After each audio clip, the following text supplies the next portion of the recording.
bahwa Kabupaten Cianjur harus ada perubahan. Dan perubahan itu tidak bisa hanya terjadi di Kabupaten Cianjur saja, karena Cianjur tidak berdiri sendiri.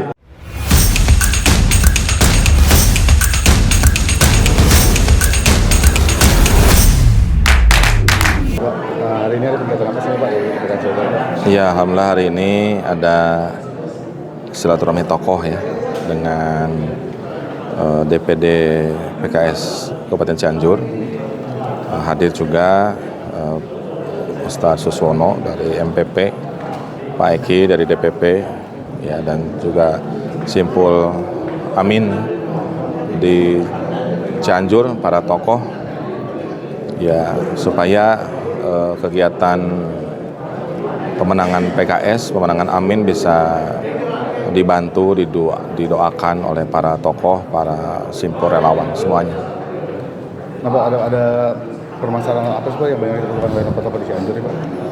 Ya, yang disampaikan sih seputar pemenangan Amin ya, karena dengan keterbatasan logistik begitu kan, kemudian juga pengamanan tentang saksi ya, itu yang menjadi diskusi tadi, termasuk juga ini apa targetnya kegedean, ini 80% gitu ya.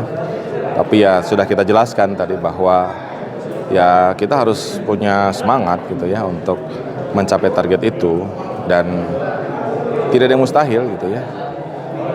Apakah itu 1 putaran ataupun 2 putaran, intinya kan kita harus bekerja semaksimal mungkin supaya kemudian itu bisa terjadi. Pak, berbicara tentang Cianjur, ini kan salah satu daerah yang bisa bilang pemberi atau juga TKI, angka TKI tertinggi di Jawa Barat, salah satu itu dari Cianjur, selain dari Garut dan juga Tasik. Tapi di samping itu permasalahan yang dihadapi oleh TKI ini juga cukup banyak Pak.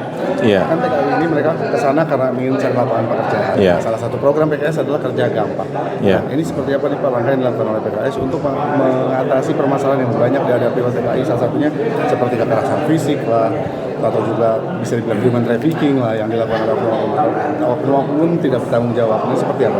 Ya, saya kira itu yang menjadi motivasi tambahan bahwa Kabupaten Cianjur harus ada perubahan, dan perubahan itu tidak bisa hanya terjadi di Kabupaten Cianjur saja, karena Cianjur tidak berdiri sendiri. Harus juga ada dukungan dari pemerintah provinsi, dari pemerintah pusat, ya, supaya apa yang sempat saya sampaikan bahwa PKS ingin lapangan pekerjaan menjadi mudah. Salah satunya dengan mendirikan balai latihan kerja di setiap kokab di seluruh Jawa Barat yang berbasiskan kebutuhan pekerjaan yang saat ini dibutuhkan.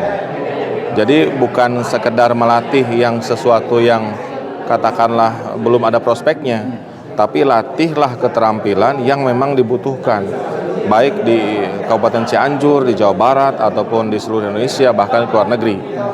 Mereka dengan berbekal pelatihan itu, sertifikasi itu, mudah-mudahan bisa menyerap tenaga kerja gitu. Jadi itu yang kita harapkan. Selain kalau investasi kan itu jangka panjang ya, karena kan banyak hal yang terlibat gitu.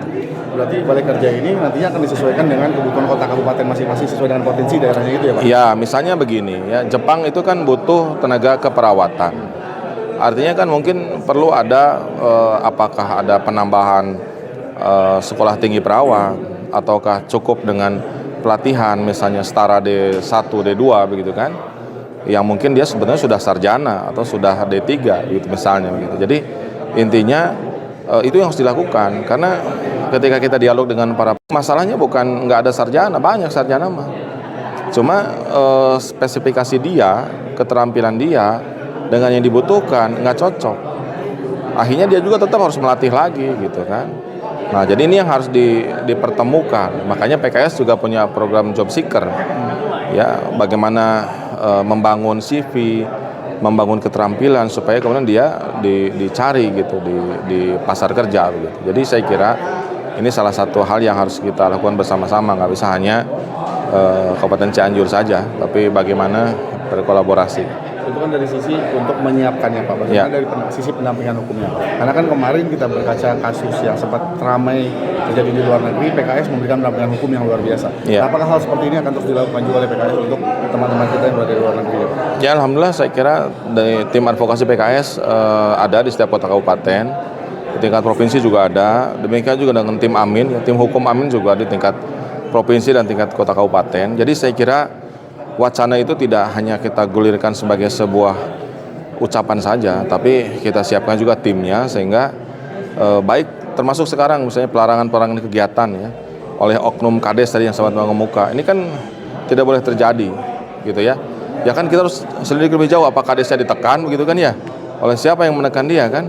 Nah ini yang saya kira harus kita perbaiki ke depan.